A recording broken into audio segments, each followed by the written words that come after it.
Sophie, directrice ressources et qualité. Qu'est-ce qui m'a amenée à être accompagnée par Cyril?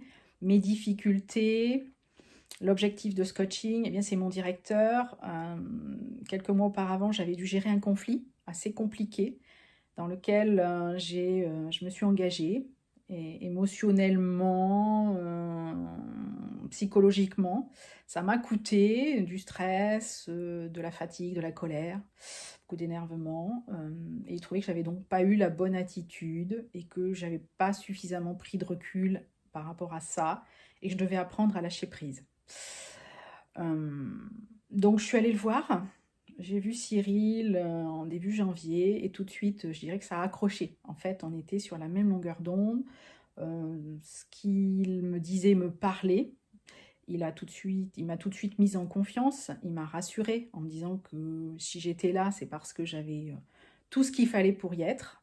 Il m'a dit aussi qu'il y aurait un avant et un après et que si j'étais prête, et ben lui, il était OK pour pouvoir m'accompagner. Donc, une grande confiance et puis une volonté de m'aider. Quelles ont été ensuite les étapes? Les 3 grandes étapes du coaching, ça a été la rédaction d'une lettre de mission dans laquelle on a défini les objectifs du coaching entre lui, moi et mon manager. Il y avait effectivement des attentes par rapport à lui et moi par rapport à mon équipe, puisque l'objectif c'était gagner en sérénité et prendre toute la dimension de mon poste. Et puis après, donc une réunion à mi-parcours, on a refait le point tous ensemble pour vérifier qu'effectivement j'avais progressé, qu'est-ce que j'avais pu mettre en place, comment ça m'avait aidé dans les nouvelles situations que j'avais rencontrées, et si on était vérifié qu'on était bien dans ce qu'on s'était dit au départ et dans l'engagement du début. Et enfin, il y a eu le closing. Le closing, c'était déjà la fin, 8 mois après. Donc, toujours pareil, vérification de l'atteinte des objectifs fixés au départ. Et l'après, et comment j'allais m'en servir, et qu'est-ce que j'allais développer par la suite, donc les suites à donner. Aujourd'hui, quels sont les résultats?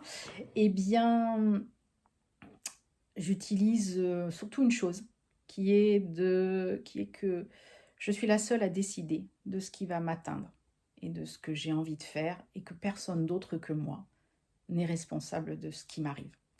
Donc ça, c'est mon quotidien. J'arrive effectivement à mieux me détacher, à lâcher prise par rapport aux situations un peu conflictuelles. Et puis derrière le coaching, il y a du développement personnel. Et dans le développement personnel que j'ai eu du mal à accepter parce que je ne comprenais pas bien ce que ça voulait dire. En fait, contrairement à la formation, qui est de l'apprentissage sur le savoir-faire, le coaching, c'est de l'apprentissage et c'est du développement de notre savoir-être. Et derrière, je me suis posé beaucoup de questions sur moi, sur ma raison d'être, mon chemin de vie, ce que j'avais envie de faire. Et j'avais envie, comme tout le monde, d'être alignée entre ce que j'étais et mes besoins, mes attentes, mes envies et mon job.